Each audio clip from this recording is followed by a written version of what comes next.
రెండు తెలుగు రాష్ట్రాల మధ్య ఓటుకు నోటు వ్యవహారం చిలికి గాలివానలా మారింది. అది కాస్త టీఆర్ఎస్ పార్టీ కపట రాజకీయాలకు పాల్పడిందని, ఫోన్ ట్యాపింగ్ చేసిందని, అక్కడ నుండి విభజన చట్టంలో సెక్షన్ 8 అమలు చేయాలనే డిమాండ్ వరకు వెళ్లింది. నామినేటెడ్ ఎమ్మెల్యే స్టీఫెన్సన్ తో ఏపీ ముఖ్యమంత్రి ఎమ్మెల్సీ ఓటు కోసం మాట్లాడిన ఆడియో టేప్స్ బయటకు వచ్చిన తర్వాత టీడీపీ ఆత్మరక్షణలో పడిపోయింది. ఈ కేసు నుండి చంద్రబాబు నాయుడును రక్షించే క్రమంలో కేసును పక్కదారి పట్టించడానికి ప్రయత్నిస్తున్నారు.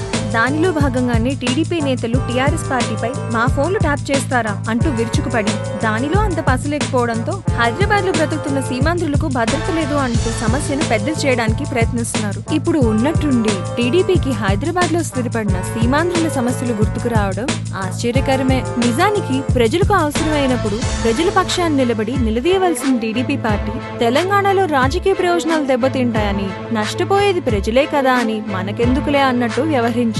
ఇప్పుడు ఓటుకు నోటు వ్యవహారంలో సమస్యను తమ మెడకు చుట్టుకోవడంతో హైదరాబాద్ లో ఉన్న సీమాంధ్రులకు ఏదో అయిపోయిందంటూ రాద్ధాంతం చేస్తున్నారు. నిజానికి టీఆర్ఎస్ పార్టీ, సీఎం కేసీఆర్ ఏదో సందర్భంలో సీమాంధ్రులపై నోరు పారేసుకుంటూనే ఉన్నారు. చంద్రబాబు నాయుడు వాదనకు బలాన్ని చేకూర్చడానికి అన్నట్టుగా హైదరాబాద్ లోని అయ్యప్ప సొసైటీలోని సీమాంధ్రుల ఇళ్లు అక్రమ కట్టడాలు అంటూ కూల్చడం, కార్మిక శాఖ నిధుల విషయంలో తెలంగాణ పోలీసులు ఏపీ కార్మిక శాఖ అధికారిపై కేసు పెట్టడం, న్యాక్ విషయంలో ఏకపక్షంగా వ్యవహరించడం, నీతం సంస్థ విషయంలో ఏపీ అధికారి చందనాఖాన్ను లోపలికి రాకుండా అడ్డుకోవడం, అంతేకాకుండా ఎంసెట్ నిర్వహణలో పోలీస్ రక్షణ ఇవ్వలేమని తెలంగాణ అధికారులు చెప్పడాన్ని గుర్తు చేస్తున్నారు. నిజానికి ఇన్ని ఉదంతాలు ఒకదాని వెంట ఒకటి జరిగినప్పుడు కనీసం ప్రశ్నించని ఏపీ అధికార పక్షం ఇప్పుడు ఏదో జరిగిపోతుందన్నట్టు కేంద్రం వద్ద ఆందోళనను వ్యక్తపరుస్తున్నారు. ఆసక్తికరమైన విషయం ఏంటంటే, ఏపీ పునర్విభజన జరిగి 12 నెలలు గడిచిన తర్వాత కానీ సెక్షన్ 8 గుర్తుకు రావడం అంటే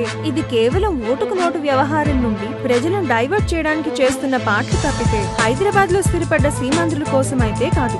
కొసమెరుపేమిటంటే, సీమాంధ్రులపై దాడి జరిగినప్పుడు ప్రశ్నిస్తే తెలంగాణలో పార్టీ దెబ్బతింటుందని ప్రశ్నించిన చంద్రబాబు ఇప్పుడు వ్యవహారం తన దాకా వచ్చేసరికి ముందు తాను ఈ వ్యవహారం నుండి బయటపడితే చాలు అంటూ పార్టీని సైతం పణంగా పెట్టడానికి కూడా వెనకాడటం లేదు.